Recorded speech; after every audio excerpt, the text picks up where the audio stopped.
সরকার যে নির্ধারিত যে দাম দিচ্ছে ওই হিসাবে আমরা লবণযুক্ত ধরে দিছে, আমরা এখন কিনতেছি কাঁচা, ওই হিসাবেই আমরা কিনতেছি। সরকার যে নির্ধারিত রেট দিছে, কিন্তু প্রত্যেকবারই আমাদের সাথে এরকমই হয়, আমরা তাদের নির্ধারিত দামে কিনি, কিন্তু আমরা যখন বেচতে যাই তারা তখন আমাদের সেই দাম দেয় না। স্কোয়ার ফিট বলে 50-55, কিন্তু তখন আমরা বেচতে গেলে 30 টাকা 35 টাকা স্কোয়ার ফিট পড়ে। এরকমও ব্যাপার হইতেছে, কিন্তু ওই মুখের মিডিয়াতে আপনারা যাই প্রচার করেন, এটা মাঠ পর্যায়ে এরকম কার্যকারিতা নাই। লবণ ছাড়া এখন আমরা কিনতেছি 400, 300, 500, বড় মাল হইলে 500, 600 কিনি। কিন্তু এখন ছোট মাল যেগুলো ছোট বর্গ 50 থেকে 55 ধরছে। হ্যাঁ, এটা তো লবণযুক্ত ভাইয়া। এখন আমরা ওই হিসাবে কিনতেছি স্কোয়ার ফিট, ওই অ্যাভারেজ করে লবণ ছাড়া কিনতেছি ওই 25-30 টাকার মধ্যে কিনতেছি।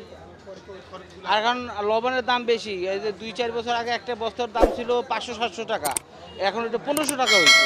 লেবার প্রত্যেকটার কষ্ট বেশি, ট্রানজিট বেশি, টোল বেশি। আগে ছিল 2 জায়গা টোল, এখন হচ্ছে 14 জায়গা টোল।